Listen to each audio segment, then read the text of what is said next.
to Fuentes for... Oh! He got it! He got it! Perfection in Pittsburgh! You believe in miracles? Yes! The Bills make me wanna. Nobody circles the wagons like the Buffalo Bills. This is the Jube Alert on WNIA Radio. Here are your hosts, Greg Jube and Kyle Barker. Good afternoon, everybody. Today is Friday, September 25th, 2015. Here from the WNIA studio, finally, here at Niagara University. I am Greg Jubert, alongside my co-worker, Kyle Barker. How are we today, Greg? Doing all right, yourself? Doing all right. Hanging in there. All right, yeah, everybody's looking forward to the weekend. All right, so, yeah, hope you could tune in. You can always tune into any of our shows that you missed on our YouTube page. Just type in the Jube Alert. It should pop right up with the blue and red logo. Our show from Monday that we recorded, talking about our Monday Night Football preview and the Tony Romo injury. All that stuff is up on there, so check it out.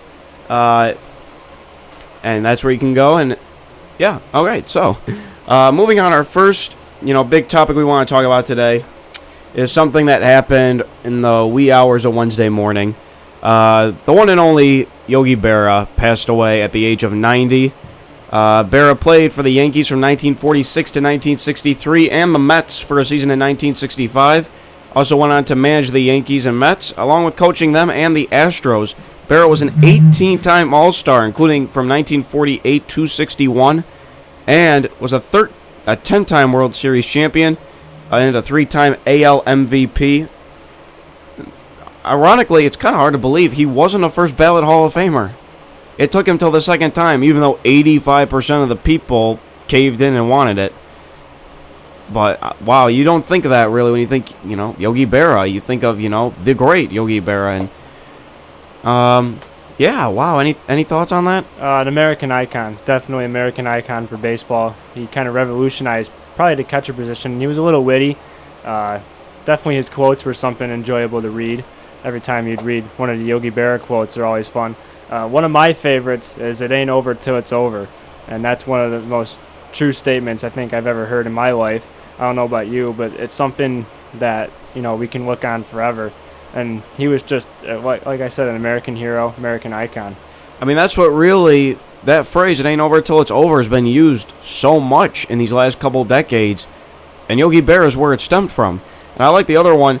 I really didn't say everything I said. I just think there's something funny about that. I really didn't say everything I said. That seems like a Donald Trump quote more than anything. I'm going to read a tweet I found from Artie Lang on Wednesday morning. Yogi Berra grew up poor, fought in World War II, made the majors, won 10 World Series with the Yankees, raised a family, was a manager, ate gluten, a man. I think that just sums it up perfectly about, Yogi Berra was just one of these, larger-than-life, certainly personalities, athletes, and, he will be missed. No doubt, he will be missed. He was a 10 times better person than he was a baseball player. Absolutely. Great guy. You're hearing it from all the players on the Yankees now, even ex-players like Derek Jeter. There was, even though the age gap, there was definitely friendships between the two. And, those players and the old veterans for that Yankees franchise, they always are getting along and they're becoming friends. It was a sad day for I think, all of baseball. And we were there in Toronto the night after Yogi Berra passed away, and I thought Toronto did a nice job with the video board and a nice video tribute to Yogi as well while we were there. Yep. So once again, that is the one and only iconic Lawrence Peter Yogi Berra, passed away on Wednesday at the age of 90. He will be missed. And that, speaking of what you just said, Kyle, that's going to have us transition. We were in Toronto Wednesday night. Got to see from right field the Yankees battle the Blue Jays in Toronto. I believe this was your first time in Toronto too, correct? My first time in Toronto, and loved every second of it. All right. So, yeah, we got to see all that the Rogers Center had to offer, and by that I mean a lot of Canadian hot dogs more than anything. And really, for a Thursday or a Wednesday night at the end of a series a Wednesday night, therefore. That was really impressive, the size of that crowd. I mean, you understand, yes, there were major playoff implications with the Blue Jays having a 2.5-game lead on the Yankees going into Wednesday night. But to look around Rogers Center and see in September a full crowd, it was a big deal in the city, of course, and the Blue Jays came out on top. It was sold out. There was not an empty seat on the lower bowl, and you could only nitpick a few empty seats in the upper deck. The place was packed, and there was that one play in the 8th inning, or I believe it was the 7th inning. The Jays had the bases loaded with 2 outs, and it was loud in the Rogers Center. I forget who was bad. I believe it was Josh Donaldson that was bad, and he struck out at the end of the inning. But still, the energy, if people are thinking baseball is not alive in Toronto, they are sadly mistaken, because that crowd was electric in Toronto on Wednesday night. Yeah, I mean, you look at the pitching matchup especially, was 2 very, very good starters butting heads. Looking at the Yankee side, Ivan Nova pitched into the 7th inning, and he pitched very nicely. Didn't turn out the way he wanted to, getting the L in the end, getting that loss. And then you look at Marcus Stroman, too. I mean, Marcus Stroman is such a big deal in Toronto. I mean, when they did player introductions, Marcus Stroman easily got the loudest roar from the crowd, and he pitched a very solid 7 innings. Yeah, Marcus Stroman on the night had a great night. 7 innings pitched. I think he only walked 4 batters, pitched an absolute gem of a game, and he also had some good defense behind him. He had the double play there, I believe, in the 6th inning. He was getting pumped up. That Blue Jays team is dangerous. I think we're going to be seeing them deep into the postseason this year. Now, Marcus Stroman, I didn't know this until we got home.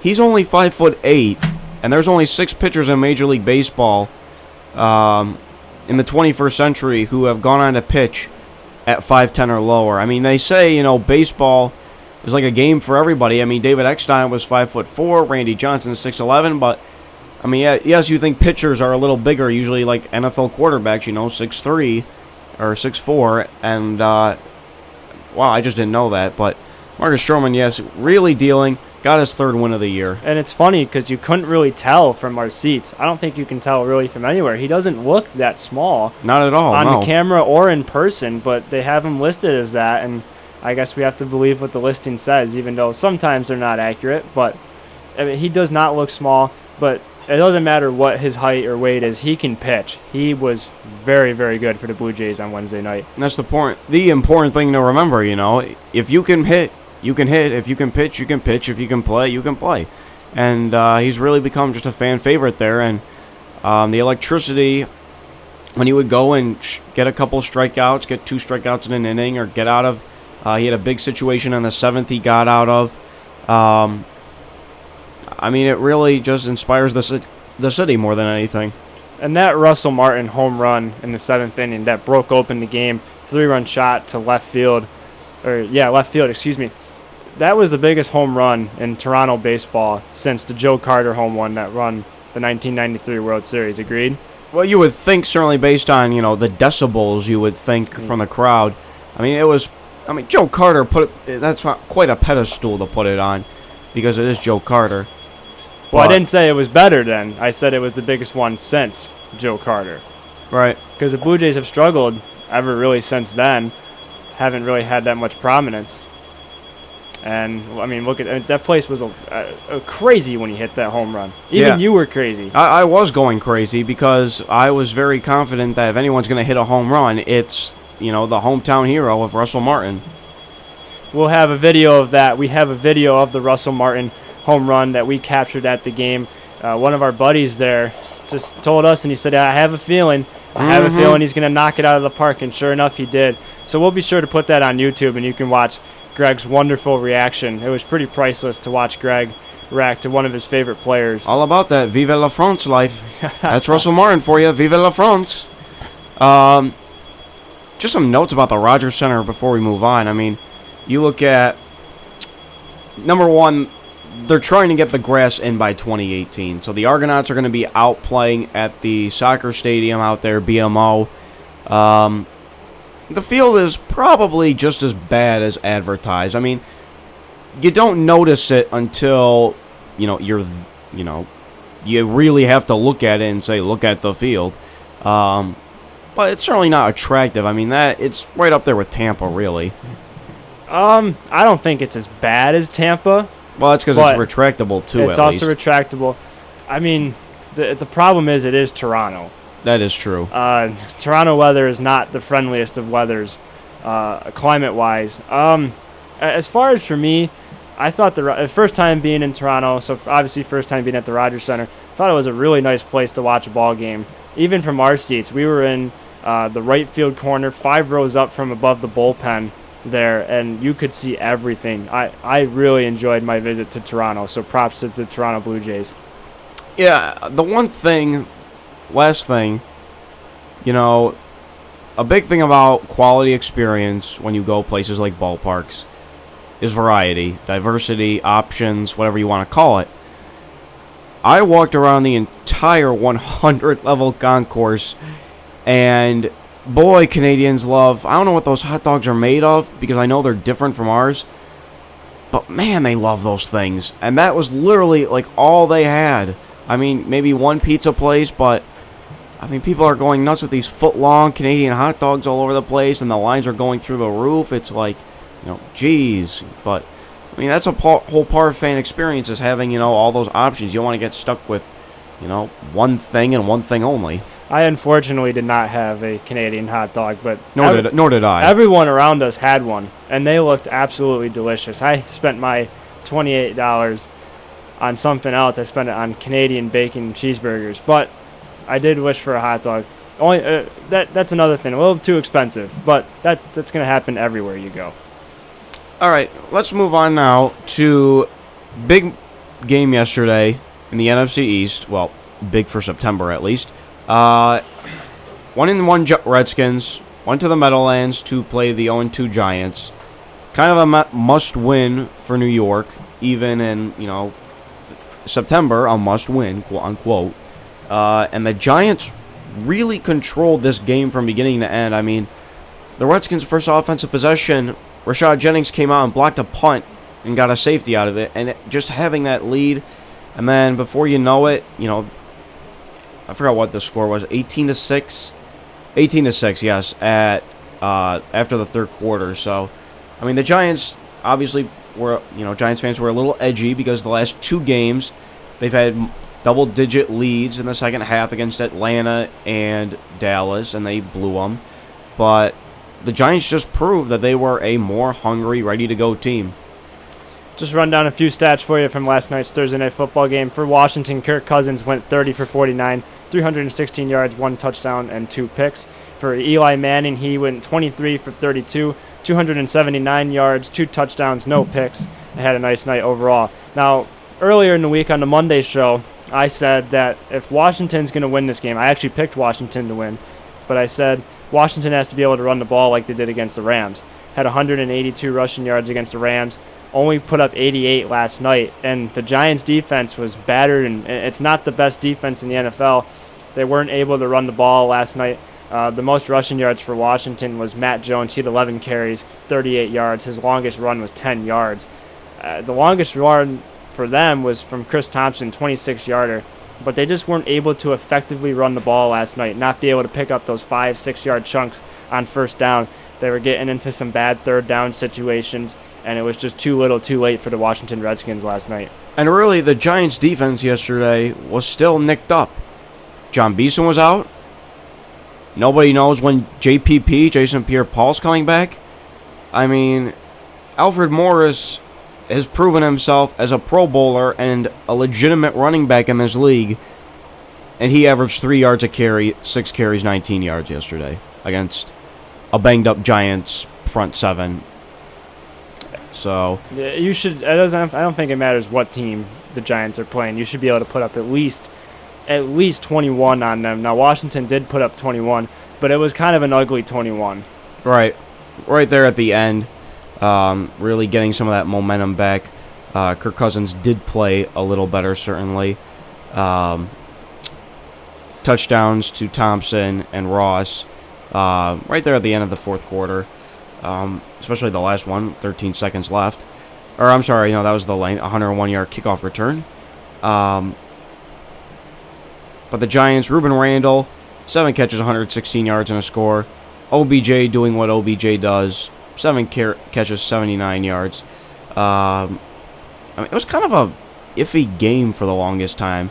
I mean, you look, there was 1 combined sack in the game yesterday between both sides. Jonathan Casillas, the linebacker for the Giants, did get Kirk Cousins once, but pretty standard Thursday night game, I would say. It was a standard Thursday night game. I think, well, the one thing I noticed from the game, Eli Manning and Ruben Randall were on point last night. Randall was targeted 7 times, caught 7 balls. He had 7 receptions, 116 yards, 1 touchdown. Longest reception on the day was 41 yards. And, Eli Manning everyone thinks that Odell Beckham is the guy there, but Ruben Randall had a nice night last night, I thought. He was able to step up. The Giants cut Preston Parker earlier this week because he's been dropping too many balls. He hasn't been able to catch the football. So it was nice to see another wide receiver step up for the Giants last night. And really trying to find somebody to fill the void for Victor Cruz, because Victor Cruz has missed, still recovering from his surgery. So having somebody like Ruben Randall step up besides what he was last season in the beginning as a complimentary piece and coming together and really trying to give Eli another weapon is really important for that Giants chemistry going forward, certainly. Next week, the Giants head to Buffalo to face the Bills. The Redskins will have another NFC East showdown when they host the Eagles. That's next Sunday. And finally, our last story before we, just tune out for just a minute. After the Seahawks lost to Green Bay last Sunday night on NBC, Cam Chancellor finally declared he's coming back to the Seahawks, declared that it just wasn't there really to, stick his nose out and want more money and demand more money in his contract. And he realized that he made a mistake. And the Seahawks secondary has been out of sync and, lacks the chemistry with everybody there.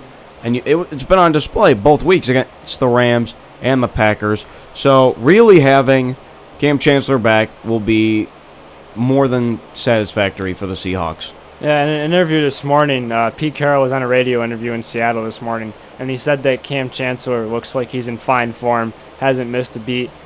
We'll see. That Seattle defense is struggling. That offensive line is struggling. They can't provide really much protection for that quarterback they have there in Russell Wilson. Russell Wilson needs to have some sort of protection in order for him to do what he does well. And, we're going to see how it happens. Personally, for me, I think Cam Chancellor caved in a little bit on that 0-2 start. He definitely caved in. Notice that this team is struggling and they need help. Now, do I necessarily think that one player is going to turn around this whole thing that in Seattle? Not necessarily, but it's definitely a starting point for them to build on this 0-2 record. And we'll see how they handle it, but I think Cam Chancellor caved in a little bit. You say, can one person make a difference? Maybe not in this case it will. But you know what? In that Super Bowl run, people thought Ray Lewis was going to be done when he injured himself at home against the Cowboys. And he came back from that tear, or I forgot what he had, a bicep tear? Achilles tear. An Achilles tear. Came through the playoffs and led Baltimore to a Super Bowl. So it can happen. I think it'll at least, lift the spirits of the Seattle 12th man. I think Seattle will be okay certainly this week, considering they're having their first home game when they host Chicago this week. Just because it's Chicago. Luckily for Seattle, they have 2 teams in the next 2 weeks that are struggling. They have, obviously, Chicago is struggling a lot. And then they have the Lions, who are also struggling in their own right. So, luckily for the Seahawks, they have 2 not easy, but winnable games the next 2 weeks. Detroit could very well start 0-4, by the way. Detroit choked against San Diego, struggled against Minnesota. You got Denver this Sunday night on NBC, and then you have Seattle next week. So, good luck to you, Detroit. Good luck to you. We're going to take a quick break right now. When we come back, Matt Castle, no longer a Bill. He is down in the Big D of Dallas. What are our thoughts on that? We'll be right back to express those. This is the Jube Alert on WNIA Radio, Niagara University's Mix and More.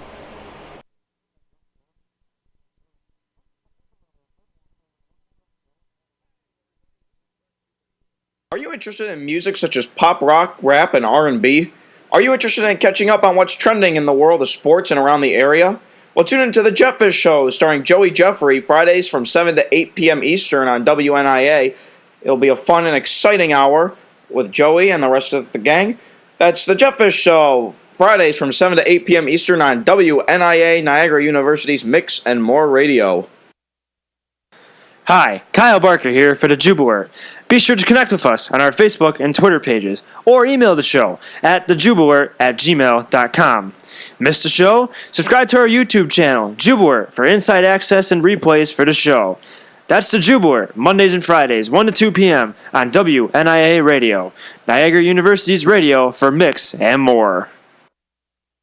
Welcome back to the Jube live in the Gallagher Center basement here at NU. Here are your hosts, Greg Jube and Kyle Barker.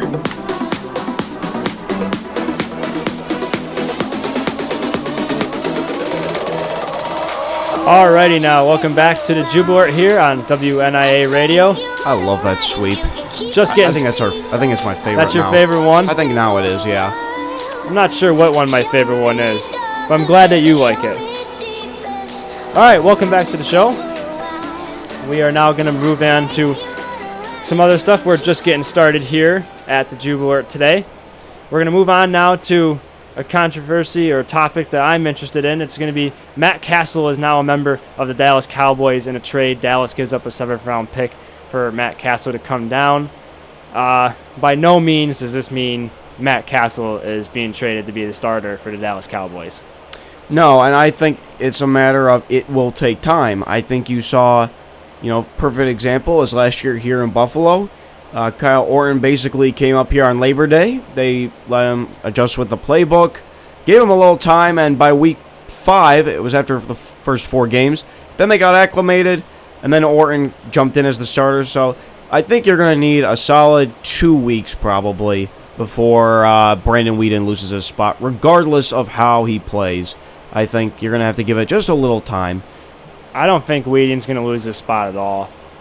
I think it depends on the confidence Jerry has in him more than any. I don't think it matters for Garrett. It's going to be a matter of what Jerry thinks. Well, this move wasn't necessarily done because they needed a good quarterback to bring in. This move was done because on the initial roster, 53-man roster, they only had 2 quarterbacks. They only had Romo and Brandon Weeden dressing for games. This was done just for a roster spot. I think people are getting way too, I don't know what the word is, excited. I mean, I'm not getting excited and gippy over Matt Castle, but if you want to, I don't think he's going to see the field. Personally, I think this is Brandon Weeden's ship to run until Tony can come back. And speaking of which, Tony Romo was put on short-term IR. His first availability to come back is on the Thanksgiving Day game against the Carolina Panthers. Yeah, it's Weeden's to lose, I think, is the best way to look at it. I think Brandon Weeden did what he needed to do against Philly last week. I think Matt Castle can do a lot of what Brandon Weeden can do with maybe just a little more experience. I think that's what Matt Castle brings to the table. He might not win you games, but he also definitely doesn't lose you games. He doesn't make, tons of mistakes. He goes and takes the safe route, and you saw that up here with the Bills offense. He was doing safe plays. He was doing slants out. He was doing a conservative playbook, really. So that, I think, is what he could bring to a table. You're not going to see him hoist 40-yard passes consistently. You're not going to see 3 or 4 of those a game. But he's an effective game manager, and I think the experience component of that, because while Brandon Weeden is only 3 years younger than Matt Castle, Brandon Weeden didn't come into this league until 2012. So I think it could very well happen that before Halloween or before, Columbus Day, we could see Matt Castle, take over the reins. Well, in his career, Brandon Weeden has 27 touchdowns and 28 interceptions. That's not good, but I don't know. I think if you're Dallas, you have to go with Brandon Weeden. I think you have to stick with him. The NFC East is struggling. The bottom 3, Washington, New York, and Philly, are struggling. Dallas, I think, on paper-wise, everywhere else is the best team in the NFC East. So if you're Dallas, you have to think about it this way. The other teams are going to continue to struggle, and you're just hoping that Dez and Tony can come back as soon as possible and as healthy as possible. You don't want to rush this because Romo has already done it twice. You don't want to rush Tony. Maybe you can rush Dez a little bit, but a broken foot. And actually, there was an article the other day. Julio Jones, actually, they play Atlanta, and Julio Jones, a wide receiver for the Falcons, was actually giving Dez Bryant advice that you need to let this thing heal up. But speaking from experience, nonetheless, with Julio from last season, right? And, Dallas has this great defense. They have Sean Lee in the middle there. Dallas has been injury-plagued this year. Ronaldo McClain, Orlando Scandrick's down for the year. They're waiting on Greg Hardy. He's not injured, he's suspended, but they're waiting for him. As he should be. Yeah, exactly. As he really, I am very loud and proud. He should be. He's lucky he's getting a chance in this league for what he did. I'm not saying he's a great man, but you have to stick with Brandon Weeden. He was in the system last year. He took over for that one game last year when Romo was out, and he didn't play all that bad in that game, but I think he knows the system. And Matt Castle has been thrown around in this league from team to team to team to team, and you just have to go with the guy who knows the system. I mean, looking ahead to this week, let's talk about a game preview right now presented by Carl in CN5. That is Carl in CN5. Falcons at Dallas is on 1 o'clock on Fox this Sunday. What do you think Dallas's odds are? Because Atlanta went and stood on their turf and said hello to Philly on Monday night, week 1, and then came through and got a very nice win last week. What do you think? Do you think you have two 2-0 teams, one of them's got to fall? Do you think Dallas is more vulnerable now? You're talking about no Romo, no Dez, no profound running game established. Oh, they're absolutely more vulnerable. Absolutely more vulnerable. But I think, I'm not saying Dallas, in all likelihood, is probably not going to win this game. I'm putting my bet on Atlanta, too. I'm putting my pick of the week for this will be Atlanta, just because I think Falcons are running high. Last season they want to get last season just out of the way. Matt Ryan's flipped the page. Everybody's flipped the page. Coaching staff's different with Dan Quinn now in charge.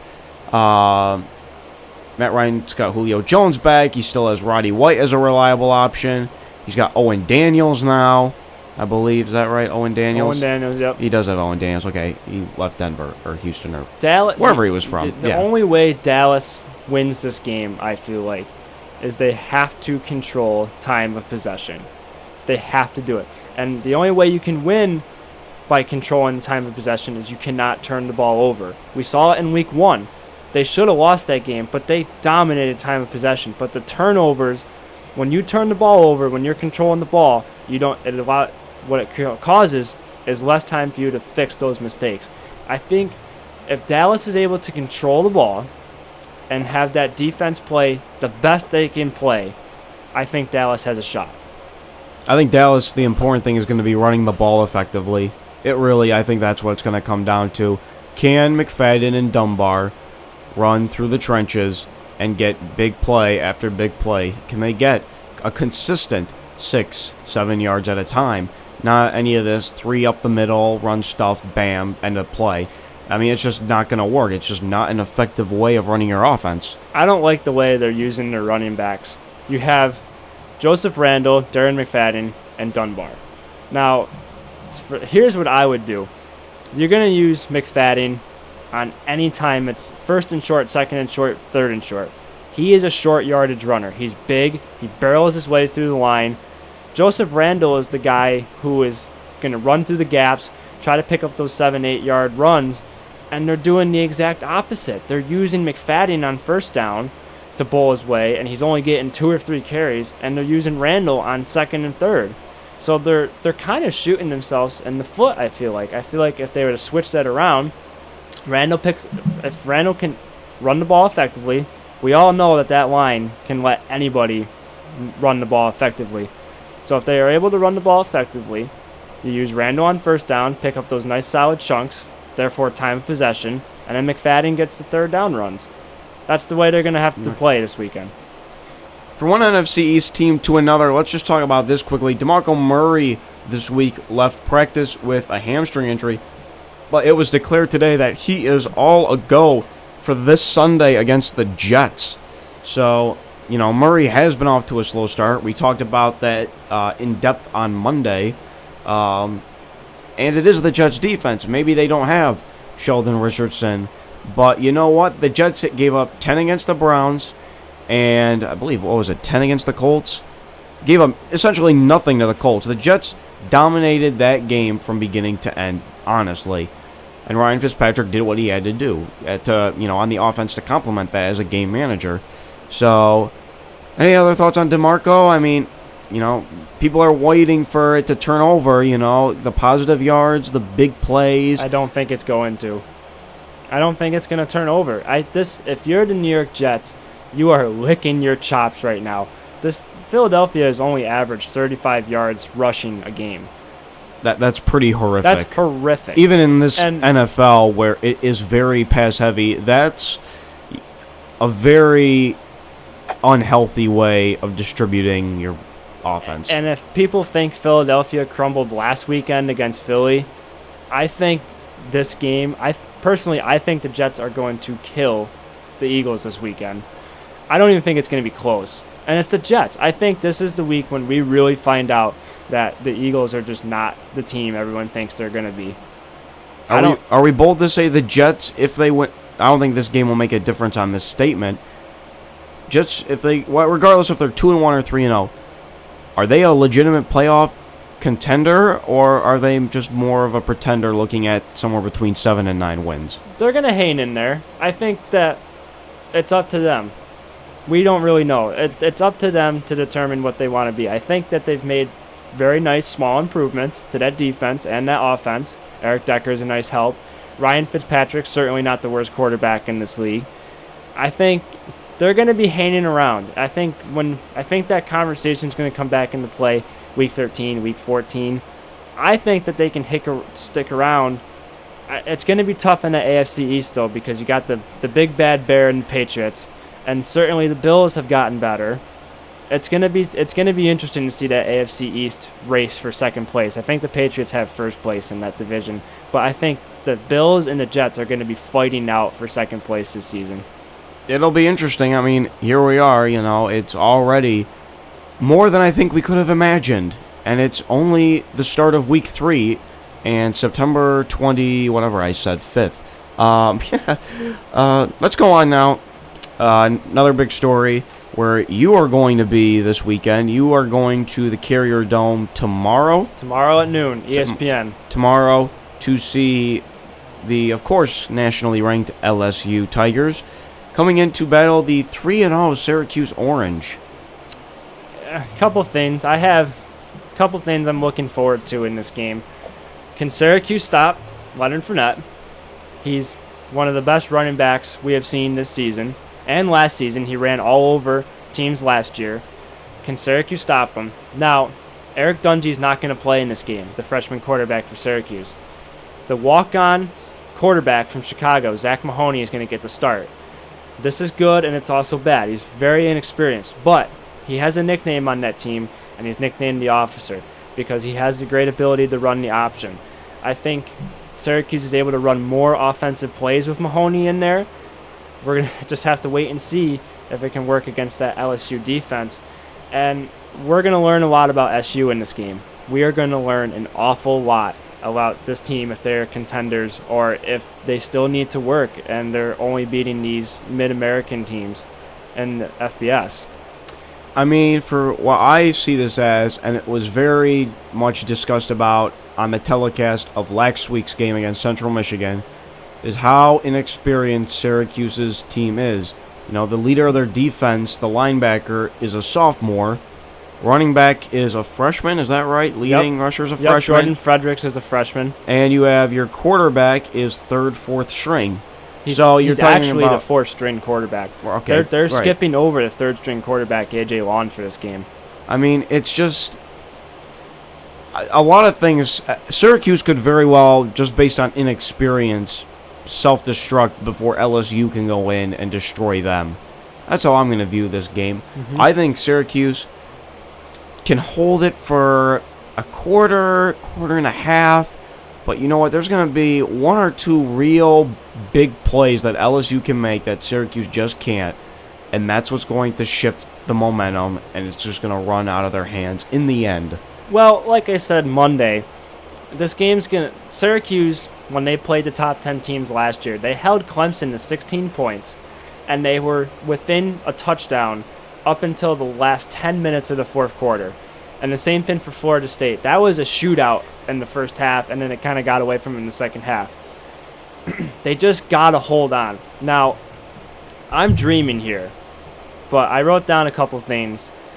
This is from an article in the Syracuse.com by Brent Axe, and it's called Dare to Dream. So here's what would happen if Syracuse somehow miraculously wins this game. They're going to be 4-0, and for sure would be in the top 25 polls for the first time since 2001. For sure, they would be. If you beat a number 8 team, you're 4-0, and you're using your 4th-string quarterback. It makes for a nice story, certainly. I think a lot of it's going to determine, the other 3 certainly in strength of schedule. But you know what? I think there's a legitimate chance of that happening, no doubt.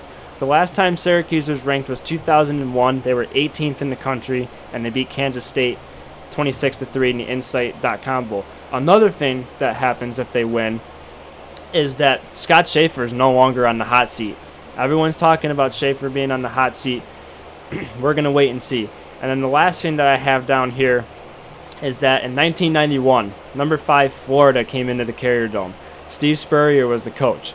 Syracuse beat Florida 38-21, and Steve Spurrier swore he was never bringing the team back to the Carrier Dome. It just makes you wonder if Syracuse wins against LSU, does another SEC school want to challenge the Dome? When the Dome is full, it's very loud and it's very intimidating. I mean, I'd like to hear Les Miles' press conference if he goes off about something like Spurrier. But you know what? Anything can happen. Any given weekend, anything can happen. That's what's so great about this game. When we come back, we're going to talk NFL previews, all the big games this week, including the Broncos heading to Detroit to battle Calvin Johnson and the Lions, and Bengals and the Ravens. Is this a must-win for Baltimore? That's coming up next on the Jubilee on WNIA Radio. Missed the show? Don't worry, subscribe to our YouTube channel, Jubilee, for the inside access with Greg and Kyle. That's the Jubilee, Mondays and Fridays, 1 to 2 p.m. on WNIA Radio, Niagara University's radio for mix and more.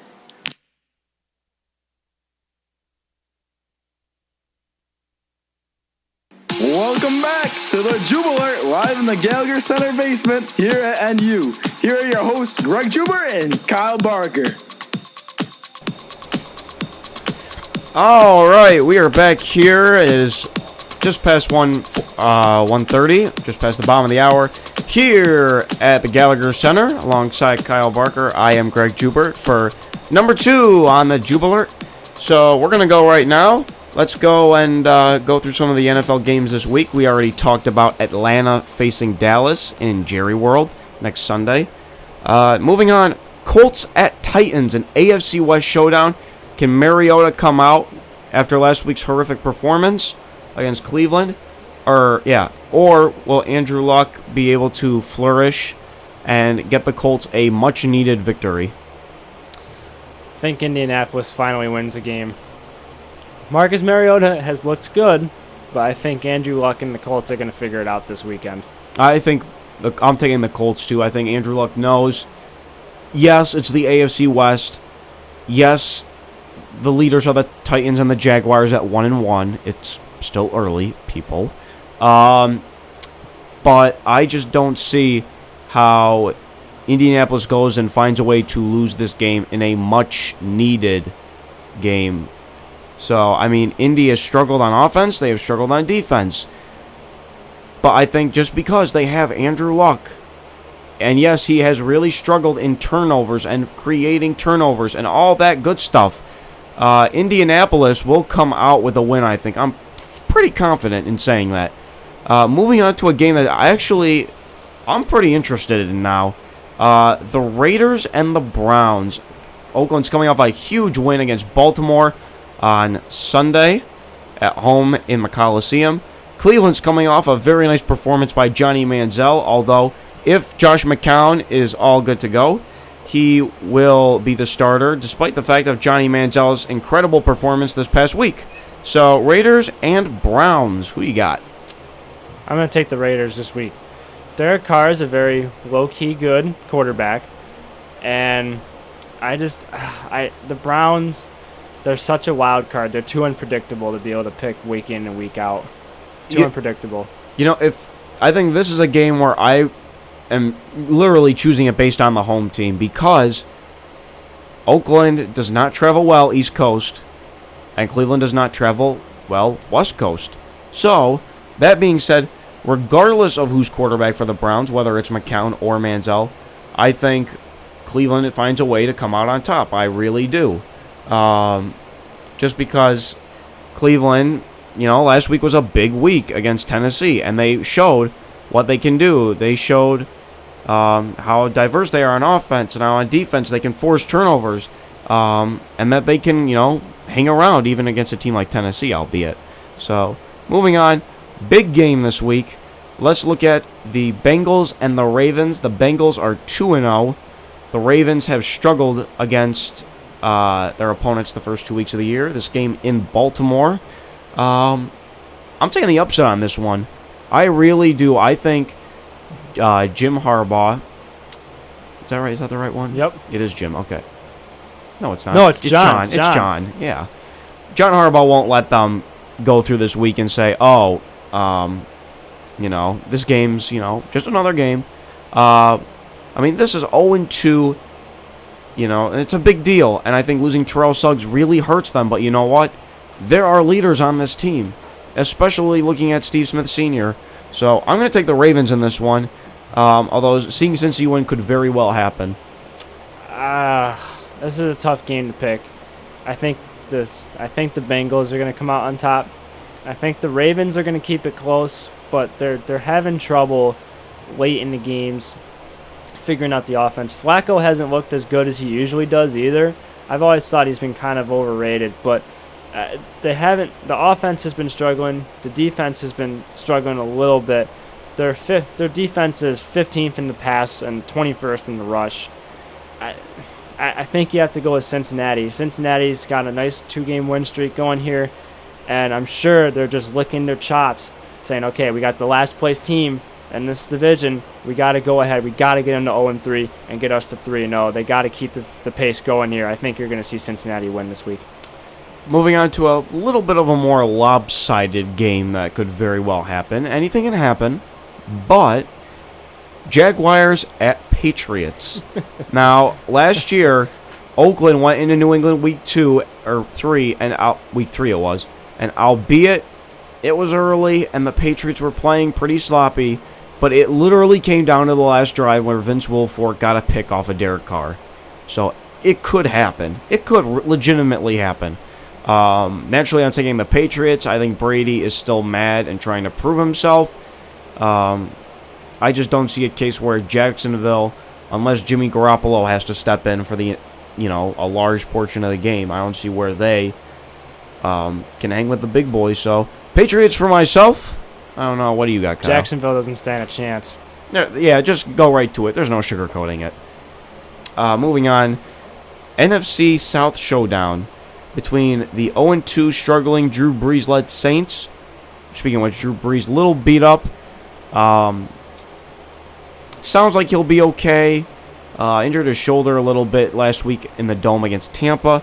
They're facing Carolina, who is coming off a nice victory against Houston. Drew Brees is questionable for this game. Carolina looks good at 2-0. Haven't had the hardest of competition. No. But Cam Newton has looked good. Superman flipping into end zones and all that good stuff. But I think if Drew Brees, even if Drew Brees can go, shoulder injuries are not nice. They're hard to play with, and I think you're just going to see Carolina outdo. And I think you're going to see Cam Newton outdo Drew Brees if Drew Brees can go to this weekend. Now we're going to skip ahead past this game. We just talked about Eagles and Jets. I think we're both going with New York on this one. We are definitely going with New York in this one. So moving ahead to the next game, really interesting. Down in the heart of Texas, the 1-1 Tampa Bay Buccaneers against the 0-2 Texans. Tampa Bay had a nice win last weekend. I didn't think they were going to beat New Orleans. Nor did I. Even though New Orleans is struggling. Kind of screwed up my pick-em. But Houston's got to get a win. I think Houston gets a win. I really do. They have to get this win. Now, Houston has just announced that I believe this will be their first game on turf. They took out all the grass in NRG Stadium, and they're going with turf not only the rest of the year, but keep in mind the Super Bowl will be there next year. So I think that might be another reason as for that. Yeah, I think J.J. Watt is just going to lead that defense. I think he's going to go on a tear. Jameis Winston, some fresh meat right there for J.J. Watt to go tackle and sack.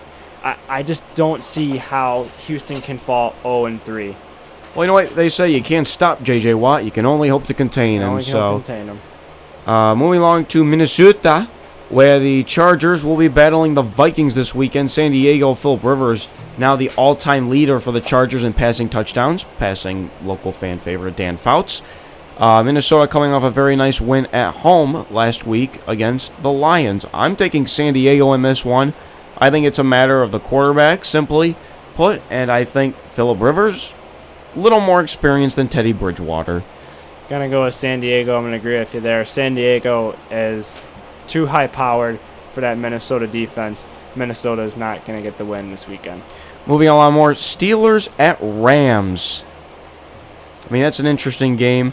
St. Louis literally had two polar opposite weeks, going from staying tough and strong against the Seahawks, and then going and petering out against the Redskins. Meanwhile, you got the Steelers, who went from not being able to handle Brady, keeping it relatively close but not close enough, and smoking San Francisco this past week at Heinz Field. I think you're going to see Pittsburgh win this weekend.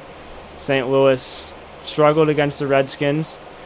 They beat week one. They beat the Seahawks, and everyone was oohing and ahhing that the Rams could beat the Seahawks. But we're kind of learning that the Seahawks are not as good as they were last year, and they struggled against the Rams. So I think this just equals a Pittsburgh win. I'm going to go with the upside on this one. I think St. Louis does it in the Dome. I really do. I think if St. Louis, albeit Seattle's a little shaky right now, if they can go and beat Seattle, I don't see how the Rams can't go into this game with a boatload of confidence playing at home. So I'm going to take the Rams on that one. But Steelers, it can happen, no doubt. Moving along ahead to the NFC West showdown between the 49ers and the Cardinals. I'm taking Arizona in this one. Kaepernick can run, yes. But sooner or later, they got to put you down. And I think Arizona's defense has been so tough to this point, Arizona's going to come out with a win. Arizona is going to take the win with this game. I think just an interesting note here as we're looking at the weather for this game, the high in Arizona for game time is 104. Yeah, that's going to be something. Yikes. I mean, thank God it's inside, but, That's still it's not hot. good. It really is not good. You're going to definitely probably see some players cramping in that game. Albeit, yeah, right. I mean, air conditioning can only do so much. Moving along ahead to Miami, where another big showdown, AFC East. Bills at Dolphins. It was confirmed just before we got on the air. Aaron Williams, like Rex Ryan very much thought would happen. Aaron Williams is out with his neck injury he suffered last week.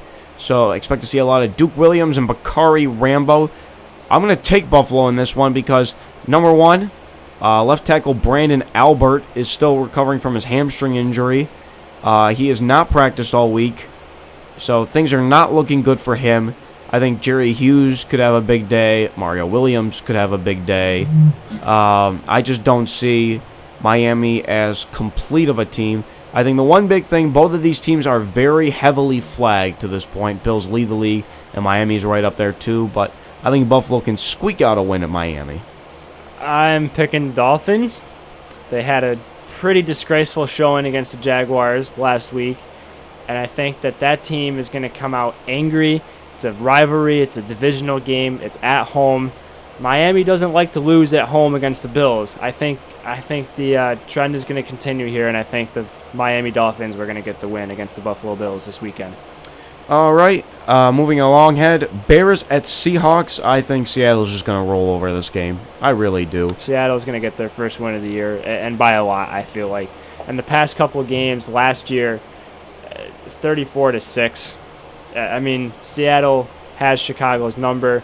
They're 3-0 in the last 3 games they've played up to date.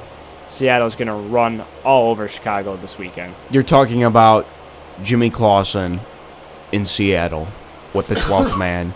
I just don't see where that could go well for the Bears, especially the Bears really just aren't a complete team. So Seattle is what we're both going with in that one. And finally, the night game on NBC, Denver at Detroit. I'm taking Denver in this one. I don't see Detroit could, if they really pick and choose and do things right. Denver has played very well defensively this year. They really have. That's really been their forte. Detroit's defense has been extremely shaky. They ranked 31st through 2 games. I think Peyton Manning in the end pulls it out. And Detroit has to fall to 0-3. And Detroit might be slipping into something they don't want to, but you know what? It's Peyton Manning, and I'm taking the Broncos. Detroit's going to get this win. We're looking here. I do not know how the Denver Broncos are 2-0. They are 32nd in the league in total offense. First in defense, but 32nd in offense. That's quite the combination to have to be 2-0. So, yep, that's Denver for that one. Those are our picks of the week. When we come back, we're going to have a couple parting shots, including a big matchup in the NL Central that starts actually in less than a half hour. The Cubs and the Pirates. How will it go over at Wrigley? We'll explain. This is the Jubilee on WNIA Radio. Hey, this is Jetfish. I'm just bringing you guys some news about the Jube Alert. It will be on Mondays, 1 to 2 p.m. Hey, this is Jetfish. I'm just bringing you guys some news about the Jube Alert. It will be on Mondays, 1 to 2 p.m. and Fridays, 1 to 2 p.m. These guys are pretty cool, and they'll be talking about sports or what's trending, and there'll be a lot of exciting stuff, so check them out. Welcome back to the Jubilee live in the Gallagher Center basement here at NU. Here are your hosts, Greg Jube and Kyle Barker. All right, we're back for our final segment here today of the Jubilee. As we come back in here, it's on WNIA Radio. At 2:20, the Pirates and the Cubs will be squaring off at Wrigley. Certainly should be a big series. Pirates currently holding a 2.5 game lead on the Cubs with just a few games to go in the season here. The pitching matchup for today will be Garrett Cole, 17-8 with a 2.64, against John Lester, a 10-11 with a 3.46. John Lester, I think Garrett Cole has been angry for a lot of the second half of the year. Just maybe things not going right sometimes. Really has lost his lead in the Cy Young voting. I think it's hard to vote against Arrieta. Really is. I think Arrieta... Unless you go Greinke, maybe. I think Greinke has a very good chance, too, because Greinke's pitched well the entire year. Not trying to go homer and the Cubs fan in me, but Jake Arrieta has been the pitcher of the year this season. He's been unbelievable this season. I hear you. I just think Greinke can be just as... He's just as good. He is just as good without a doubt. But Arrieta to put up 20 straight quality starts, and these quality starts, he's not even given up like a run. It's been insane how good he has been in this past 3 weeks. I'm going to take the Pirates today. I think they're going to take 2 out of 3. Oh, well, of course you are. Well, yeah, equally biased right here. Tomorrow, Francisco Liriano faces Jason Hamill, and then A.J. Burnett will face Jake Arrieta. I mean, there it is right there, 20-6 with a 1.88 ERA. I think that will be a Sunday night game on the 4-letter, starting at 8:08. I think Pirates can come out and get these first 2, and then Arrieta will just shut everybody down on national TV. That's what I really think. I think the Cubs are going to get at least 1 win. 7.5 back of the division. They're not going to catch anyone for the division, and really the only hope they have is catching Pittsburgh for the home wild card game. To me, that doesn't matter as much. All I want is one win or a San Francisco Giants loss, and my Cubbies are back in some sort of fashion of the postseason since 2008. They haven't won a series since 2003. I am very, very excited for the Cubs to get that one more win, and that's going to be a celebration for me, and I think Cubs fans all over the world. I think, for the record, Cardinals have a 5-game winning streak going right now. They lead the Pirates by 4, who have a 6-game win streak, and the Pirates, check that, are 3.5 as of right now on the Cubbies. Well, they were playing Colorado.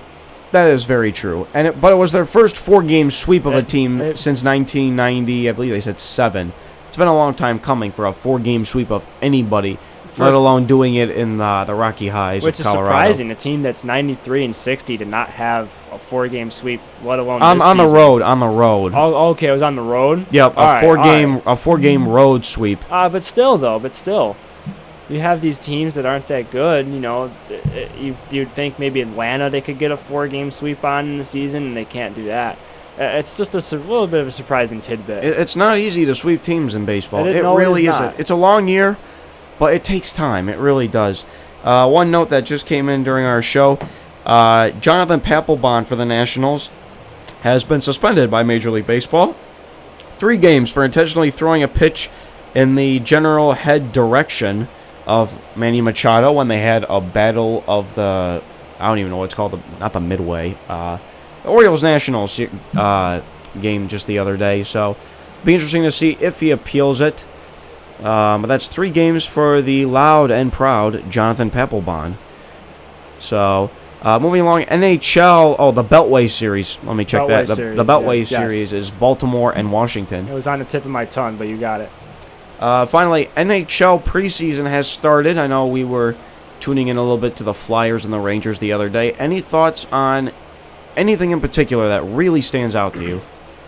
For me, Patrick Kane and what's going on around him, I think it's a big distraction for the Blackhawks. I think my team, the New York Rangers, I think they're not going to be as dominant as they were the past 2 seasons. Do you think the window is shut? I don't think the window is shut, but I definitely don't think they're a President's Trophy team. Here's the window of opportunity. The Rangers have 2 more years, maybe 3. They have all the core guys are signed: Brassard, McDonough, Girardi, Lundqvist. But Henrik is 34 years old. It's definitely closing, but I don't think it's shut yet. If they're gonna win the Cup, I think if you look at the next 3 years, the most realistic chance would be this year. They have to go all in this year. Right. I mean, so it's going to be interesting to have a new GM there and Jeff Gorton, excuse me. I would say there's another pretty well-known Jeff Gorton out there. Yeah, and Glenn Savers stepped down. He's been the GM there since, I believe, 1997, 98. And we're just going to have to wait and see. But I think it's closing. They need to hurry up this year. Just got a few weeks before that all starts up. NHL starting first week of October. Is that correct? First week of October. First week of October. So 14 days. Little time. All right, well, that's going to do it for us today. Alongside Kyle Barker, once again, I am Greg Jubert. This has been the Jube Alert. Make sure to like us on Facebook, follow us on Twitter, and you can always tune into any show you miss on our YouTube page. Just type in the Jube Alert, or email us at thejubealert@gmail.com. I believe it's WNIA, thejubealert@gmail.com. But we will obviously find that out, what our own email is, and we will post that on Facebook and Twitter. Probably going to have to write that on my hand, get that down. Yep. All right, so once again, alongside for Kyle Barker, I am Greg Jubert. This has been the Jube Alert. Thanks for listening on WNIA, Niagara University's Mix and More Radio. Up you can.